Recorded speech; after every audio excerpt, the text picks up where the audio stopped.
hard to capture, extravagant, resurrect the track and it's militant. And I react like a convict and start killing. It's manifesting. The gods work like appliances, dealing in my cycle.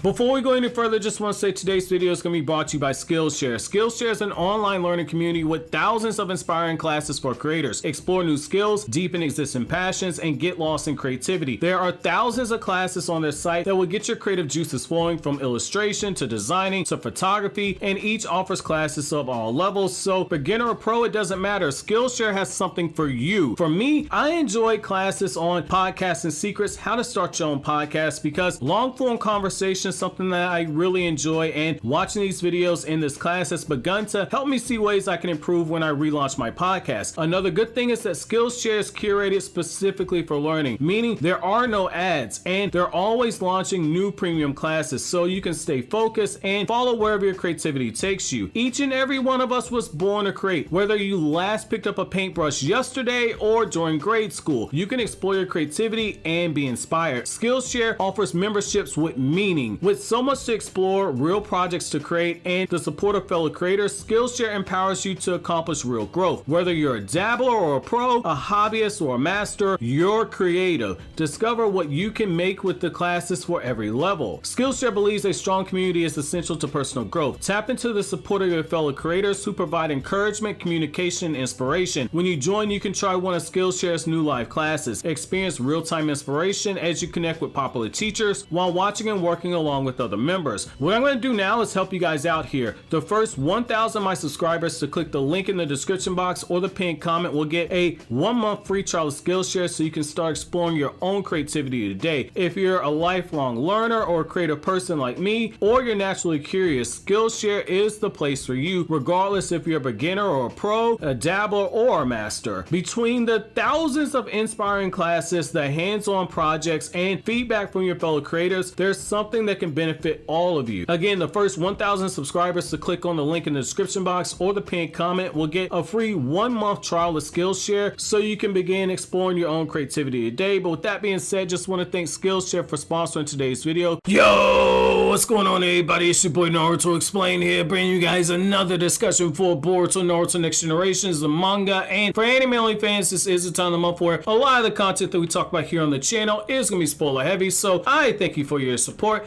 However, if you're still here, I'm assuming you guys are all caught up with the Boruto manga and you guys do not care about me talking about spoilers, or in this case, speculative theories that are going to be based on stuff that takes place in the actual manga. So with that being said, let's dive right into the actual discussion. So now that we're in the situation with the Boruto manga where everybody's sitting there and we're all wondering who's inside of that container that Amado has, who is the cyborg that Amado is actually working on. Now, everybody's had their theories, and by the time you guys are seeing this, I would have put up my video where I said I thought that Delta was the person inside the container. Lo and behold, the actual Boruto anime had a scene where Kashin Koji steals the actual data from Konoha, and we find out that the person that Amado is turning into a cyborg clone is somebody from Konoha. So, and it's because of that information right there that a lot of you guys have begun to narrow down who you believe is actually the ninja that is going to be brought back by Amado. And one of the popular requests that I've gotten to actually discuss is the possibility of a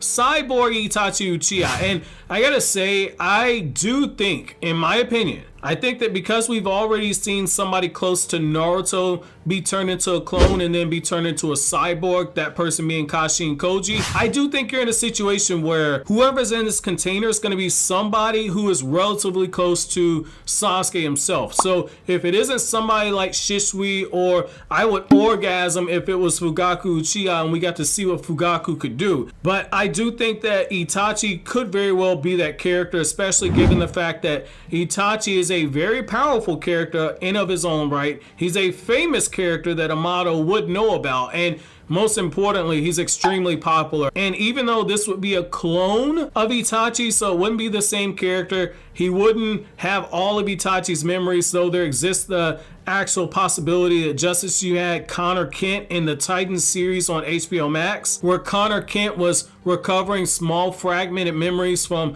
Clark Kent as well as Lex Luthor because he's a clone of both of them. And just as Kashin Koji, before he was killed by Isshiki, was beginning to get some of the actual memories of Jiraiya, it's possible that this Itachi clone could have memories of Itachi as well. Now, I think there are quite a few benefits to actually making this clone be Itachi Uchiha. Now, one of the more obvious benefits is the fact that Itachi, hands down, is one of the best Genjutsu users in the series. When it comes to Itachi Tsukiyomi, it's broken in more ways than a lot of you guys realize. So like I talked about in my video for how Itachi killed his lover, which I recommend checking out after this video, Itachi Tsukiyomi in the Itachi Shinden Midnight Light novel, Itachi Tsukiyomi was activated in a literal pedosecond. Itachi was able to make Izumi Uchiha live out a full 80 years of her life before Itachi used the Genjutsu to kill her. And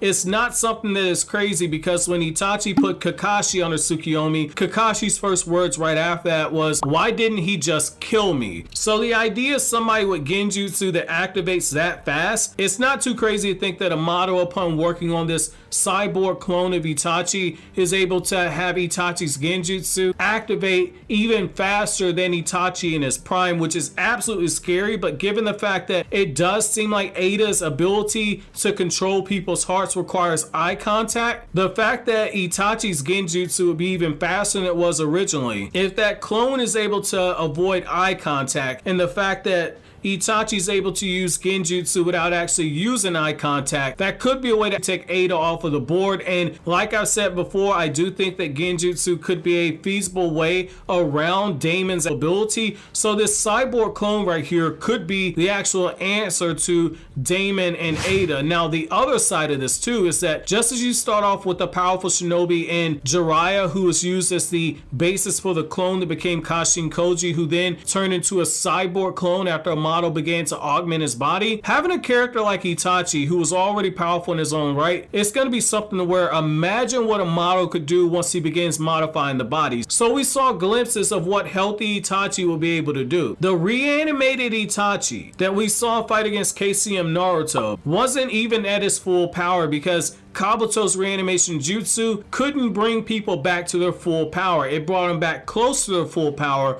but not their full power. And Itachi was able to swap hands with that version of Naruto and do so relatively easily. He was also in a situation where he was able to catch Killer B off guard, even after giving Killer B the actual heads up that, like, hey, I'm about to do this attack right here. So we know that Itachi was something pretty serious in of himself. However, the greatest example of Itachi's strength comes from the fact that when Itachi and Sasuke were fighting one another, there were moments in that actual fight where you could argue that Itachi was somewhat relative to EMS Sasuke, given the fact that he's knocking back Sasuke's Susanoo arm, and also the fact that Itachi and Sasuke, yes, they took a while to take out Kabuto. The thing you have to remember is that neither one of them was fighting with bloodlust, because Itachi tells Sasuke, we cannot kill him because we need to find out the way to undo the reanimation jutsu. So that right there kind of shows you, if they wanted to, either one of them probably could have killed Kabuto, but they couldn't in that moment right there. Now, the other thing to kind of keep in mind is the fact that Itachi, before he even turned 13, Itachi became the captain of the Anbu. Itachi as a shinobi is more versatile than people give credit for. We've seen how Itachi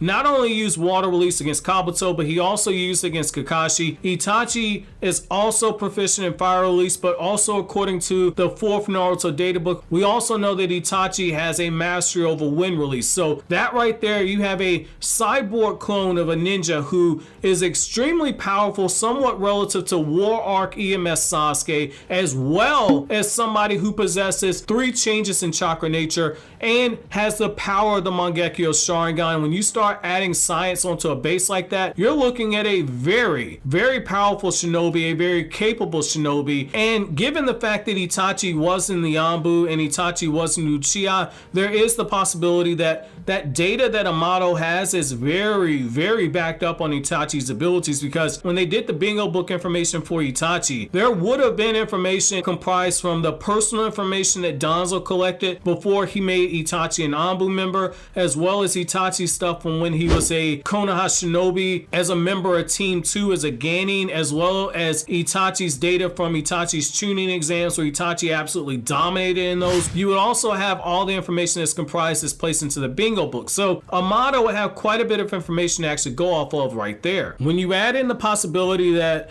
this Itachi might very well be able to use the powers of the Yadamir, as well as all the other spiritual weapons like the Tosca blade that Itachi is in possession of, this opens up the door for this cyborg version of Itachi to be absolutely busted. And it's not crazy to think that this is something he would be able to pull off, given the fact that Kashin Koji was able to use Sage mode. Kashin Koji was a perfect Sage who was able to enter into Sage mode immediately. It is possible that this version of Itachi Susanoo ends up being a lot more powerful than the live version of Itachi Susanoo. Given how powerful characters like Code are, having something like the Yadamir that is a shield that can reflect any attack by changing its chakra nature to counterbalance the actual attack that's coming at him, as well as the fact that it's extremely durable, it opens up the door for a situation where this could be the only person who could fight back against Code. So I can see why quite a few people do want to see a scenario where Itachi is brought back, and I do think that when you look at the fact that Kishimoto has a penchant for wanting to parallel where after he does one thing to Naruto, he turns around and does the same thing to Sasuke, albeit in different ways, like how Naruto gets one power up and then Sasuke gets another. I do think we're in a situation where we've had one person close to Naruto be brought back as a cyborg clone. I think that this is a situation where now we have one that is close to Sasuke, and who better to actually bring back than somebody that is the literal closest person to Sasuke from Sasuke's past, who shaped Sasuke mentally, much in the same way that Jiraiya helped shape Naruto. You have the opportunity to see how either one of them reacts to the lengths that science has gone through in terms for seeking power, and if both of these people who have been shown to be accepting of science change their mind when they see how it's used on the DNA of people that were close to them. So I do think that from a narrative standpoint, this is something that works. I'll be very curious to see whether or not this is the actual case. So with that being said though, what do you guys think about the possibility of Itachi being brought back? Let me know down in the comment section below. But as always, guys, if you like anything I had to say, don't forget to comment, rate, subscribe, and share. Thank you so much for watching to the end. Have an awesome day, guys.